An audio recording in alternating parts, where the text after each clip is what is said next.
Today, we're diving deep into two of literature's most fascinating and, frankly, darkest figures. We're not just going to look at them as villains, though. Instead, we're going to see them as architects of their own psychological prisons. We're going to explore the cages they build from shame and fear, and maybe, just maybe, uncover what it takes to break free. But here's the thing. This isn't just about comparing two old characters from a book. No, this is really an exploration of a single universal conflict that happens inside all of us. It's the battle against our own shadow, against our own internal darkness. All right, let's meet our two main players. And like I said, they aren't your typical monsters. They're much more complex than that. They're almost like philosophical arguments brought to life, each one a response to this deep, existential fear of becoming something new.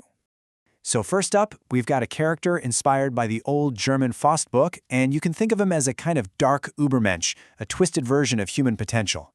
He's this cold, intellectual force, a sentinel of resentment. His entire purpose is to stop what philosophers call the spirit of becoming. You know, that natural, messy, chaotic flow of life and progress? He wants to freeze it, stop it dead in its tracks, because he thinks he's preserving some eternal truth.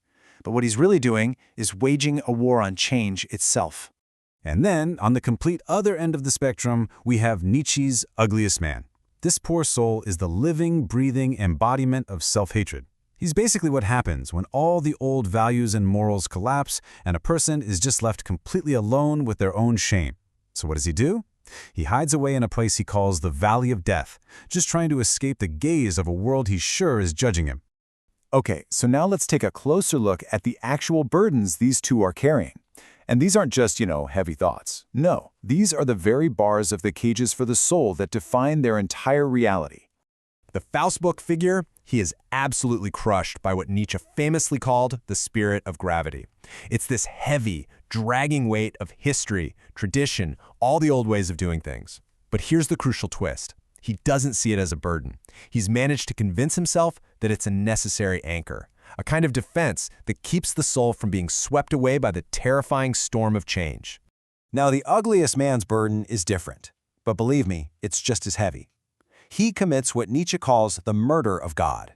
And you have to ask why. Well, it's because he just cannot stand the thought of an all-knowing, all-seeing witness who sees every corner of his soul, especially his deepest, most private shame. He figures if he gets rid of this divine witness, he'll escape judgment. But what he finds is that he's only become his own much harsher judge. So you're faced with these massive, soul-crushing fears. What do? Well, if you're like these two, you build a prison. You construct these psychological cages designed to offer this very twisted kind of comfort and protection.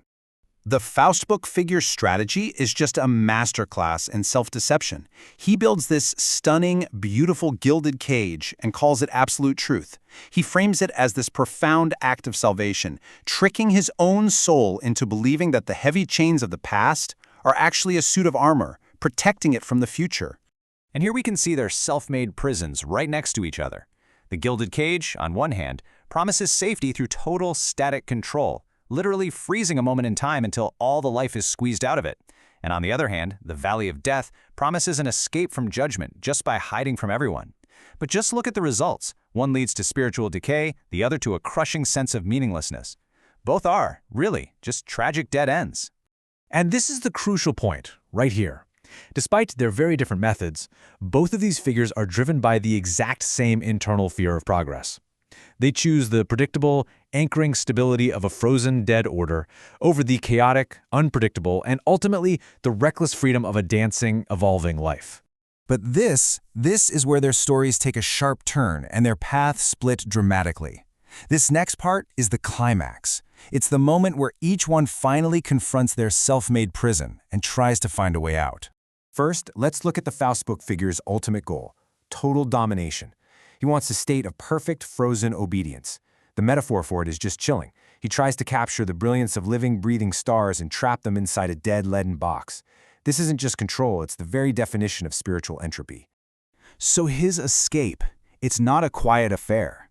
It's a Dionysian rupture, an explosive, chaotic, ecstatic break for freedom.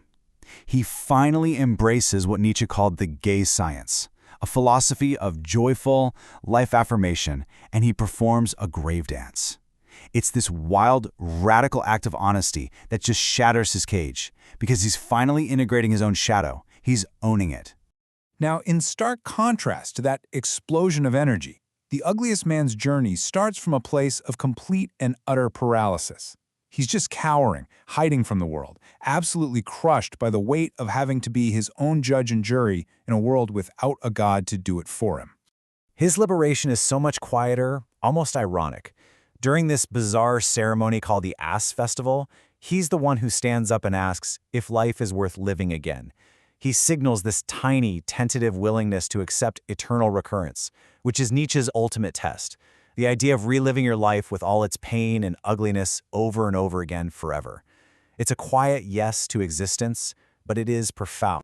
So, what can we take away from these two incredible, harrowing journeys?